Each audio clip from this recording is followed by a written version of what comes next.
The same Jesus, who is the human Son of Mary, the human Son of David, is the divine, only begotten Son of the Father.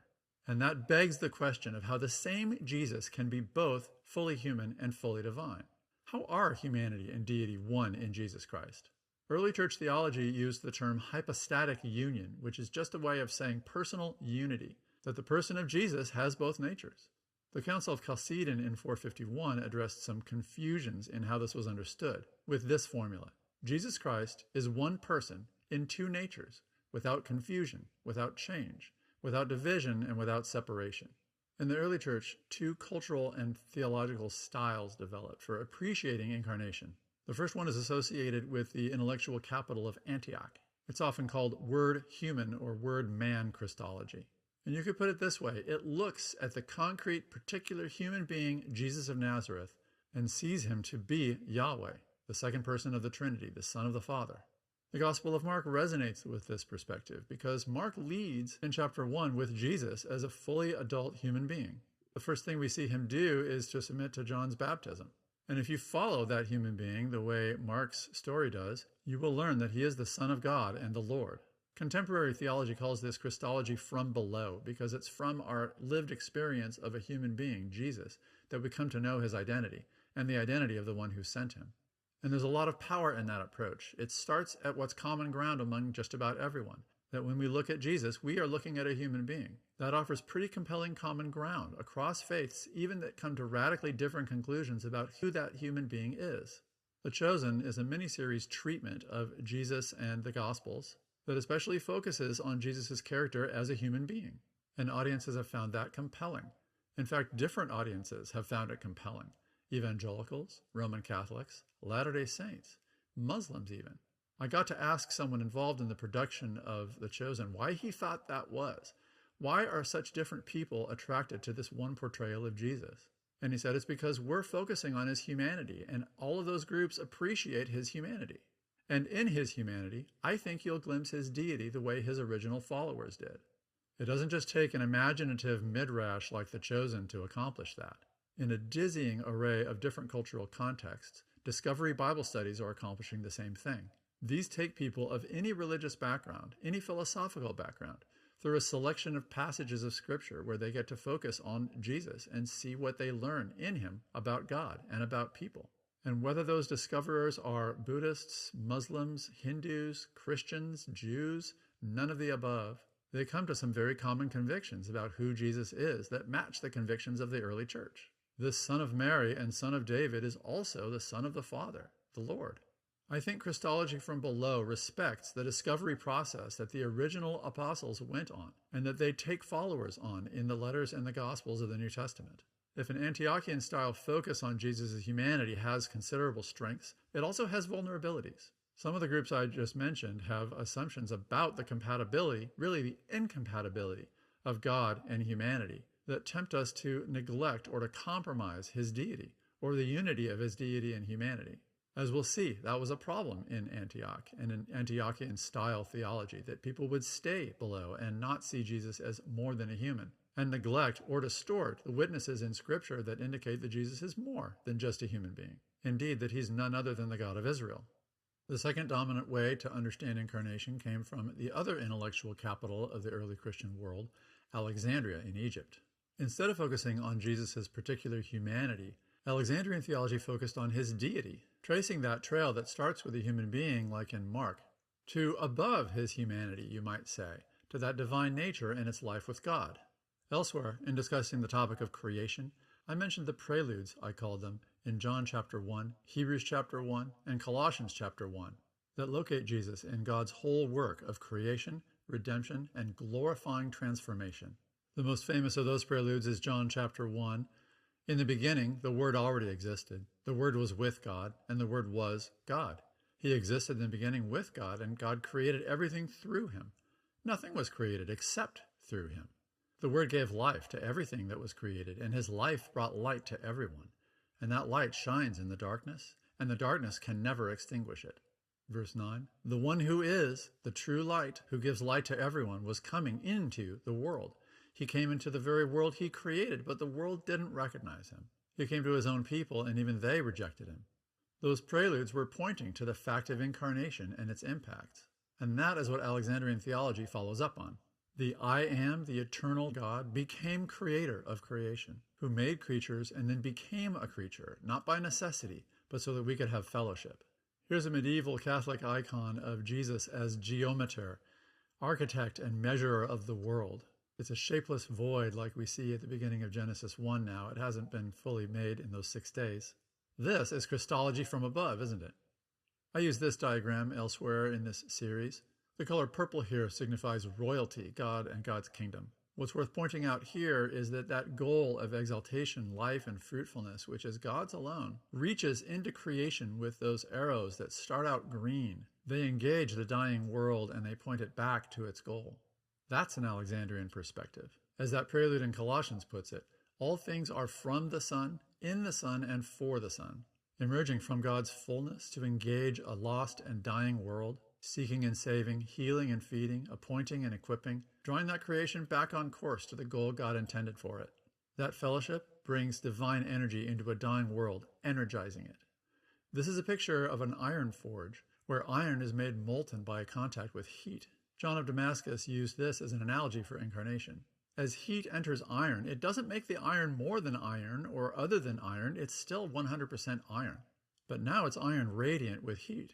That's the Word made flesh, the second person of the Trinity, tabernacling among us so that we see God's glory in him. Hot iron is still iron, but now it manifests and mediates heat, as Jesus manifests and mediates the presence of God. Instead of light shining in darkness, you could think of heat radiating in the cold. Antiochian theology, at its best, follows Jesus, follows his route as disciples. At its best, Alexandrian theology follows that trail back up to its source, and then follows the sending of that source back into the world that needs that light and heat. A popular term for that comes from Philippians 2, where Paul says Christ emptied himself, and so must we. More on that later. When Alexandrian theology is not at its best, its assumptions about deity or its assumptions about how compatible deity and humanity are caused some Alexandrian voices to qualify or even deny Jesus' full humanity. There's a tendency in Alexandrian theology to be so happy by the fire with that heat, so exuberant above where Christ is, that it's hard to step back into the darkness and bear that light to the world, and be patient with the discovery process of other people who aren't ready to see that light yet. It took even the original disciples time to come to understand who Jesus was. And today it still does. The discovery process can take time and involve a lot of mistakes along the way, just like the disciples made. Under the doctrine of humanity, I coined the phrase anthropological theology. Both the Antiochian and the Alexandrian approaches can be complementary and faithful ways of coming to know God through the human means that Jesus has made available to us. Because Jesus is the true expression of both human and divine natures. He is the unsurpassed teaching on God and people for us to discover and share, breaking the illusions of whoever receives him with his grace and his truth. We can journey from below like Mark does and discover the one that we're following. And then with opened eyes, we can look at John's gospel and see his full story. And when in John 20, Jesus says, "As the Father sent me, I send you," we can go back to Mark and help others retrace those steps. We can do all this because when the Word became flesh, God forged a new set of relationships between the Creator and his creation that leave the old relationships intact metaphysically, but no longer boundaries to our relationship. Mere creatures can be adopted as heirs and call God Abba, Father. Here's what I mean following an evocative phrase in Colossians 3, that Christ is all and in all. The story of creation isn't really about us getting to God or heaven or else being separated from God. It's the story of God entering into the different orders of his creation, reconciling them to himself, and bringing his glory into them. As Jesus taught us to pray, "Your kingdom come, as it is in heaven, let it be on earth." God made the highest heaven his dwelling place in creation. Hebrews and many other places in Scripture describe that. On the earth, he had Israel make a tabernacle and then a temple as his home away from home, and then became flesh, entered radically into that order of creation, becoming earthly, coming down from heaven as a human among humans. This is why incarnation and mission go so well, because they are two sides of the same coin. Incarnational mission is how that vineyard's owner engaged his lost ones. Not just the rebellious tenants, but the harvest that was held hostage. So again, the old relationships between creator and creation are still intact, but incarnation means a new set of relationships between God and creation, that opens up new and intimate relationships across those boundaries. And further boundaries fall, especially divisions among human beings. Paul to the Colossians, chapter 3, starting in 10, put on your new human nature and be renewed as you learn to know your Creator and become like Him. In this new life, it doesn't matter if you're a Jew or a Gentile, circumcised or uncircumcised, barbaric, uncivilized, slave or free. Christ is all that matters, and He lives in all of us. That's the line I quoted earlier. Christ is all and in all. He came to be known. Or in Ephesians chapter 2, 14, Christ Himself has brought peace to us. He united Jews and Gentiles into one people when, in His own body, on the cross, He broke down the wall of hostility that separated us. And on to 19. So now, you Gentiles are no longer strangers and foreigners. You're citizens along with all of God's holy people. You're members of God's family. Together, we are His house. 21. We're carefully joined together in Him, becoming a holy temple for the Lord. And through Him, you, the nations, are being made part of this dwelling where God lives by His Spirit. Coleman was right. Incarnation is the beginning of how all this happens. There's room in the person of Jesus for God and humanity to be at perfect peace. Jesus' work of costly grace makes room even for sinners to enjoy His peace and become newly fruitful. The way to this fruitful peace isn't peaceful. Let's pick up that parable of the vineyard in Matthew 21 where we left off. 38. When the tenant farmers saw his son coming, they said to one another, "Here comes the heir to this estate. Come on, let's kill him and get the estate for ourselves." So they grabbed him, dragged him out of the vineyard, and murdered him. When the owner of the vineyard returns, Jesus asked, "What do you think he'll do to those farmers?" The religious leaders replied, "He'll put the wicked men to a horrible death and lease the vineyard to others, who will give him his share of the crop after each harvest." 42. Then he asked them, "Didn't you ever read this in the scriptures?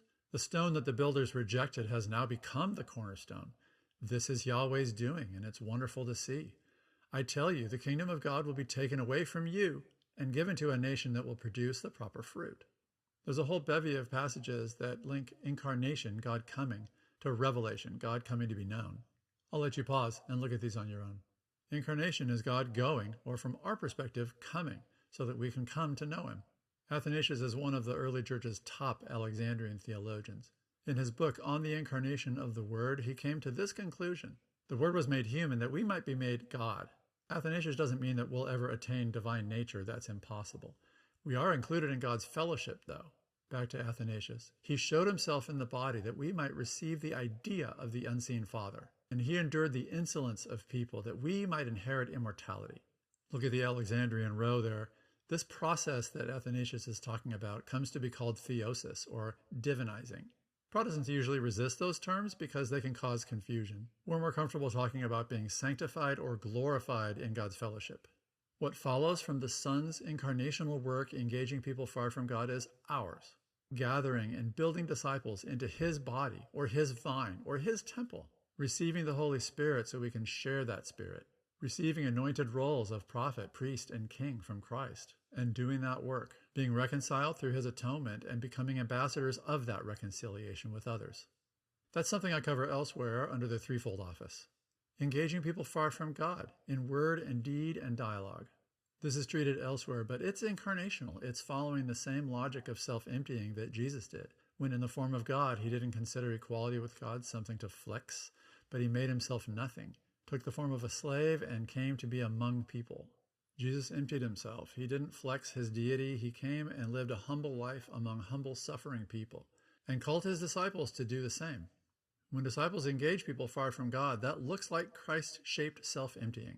It's not just the content of our message, it's the form of our witness. He sends disciples along His own mission to descend the staircase of Christian achievements, including theological achievements, setting them aside to be like Jesus and with Jesus, to join people far from God and partners in dialogue where He met us, life's common ground of suffering. I'm representing the work of Leslie Newbigin here in an article called The Basis, Purpose, and Manner of Interfaith Dialogue.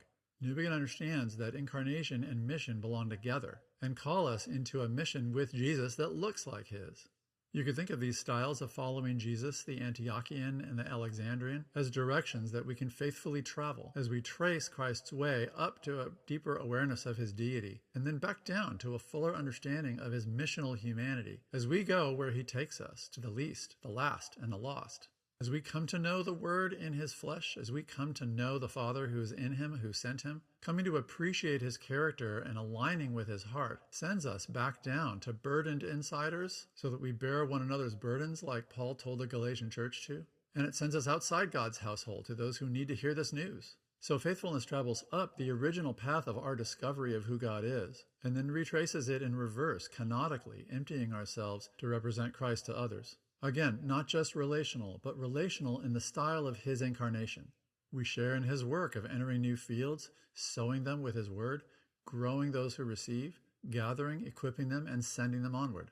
That looks like creation because all things were made through Christ, and it looks like salvation because he is our salvation. It looks like that relational engagement I mentioned under the topic of humanity, engaging households, duckling discipleship, prayer walking, identifying persons of peace and then engaging their households, mauling those who are receptive and open. These are topics I take up elsewhere in this series, and they're all following the same missional incarnational pattern. Our work engaging people far from God follows from his because Jesus is the indispensable, unique foundation and the pioneering archetype of all of it.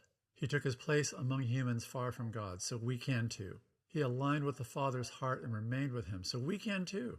The Spirit anointed him at his baptism, and he ordered and anointed us to baptize and teach. He took Israel's anointed offices and transformed them and appointed us in those roles. He reconciled us to God and made us ambassadors of reconciliation.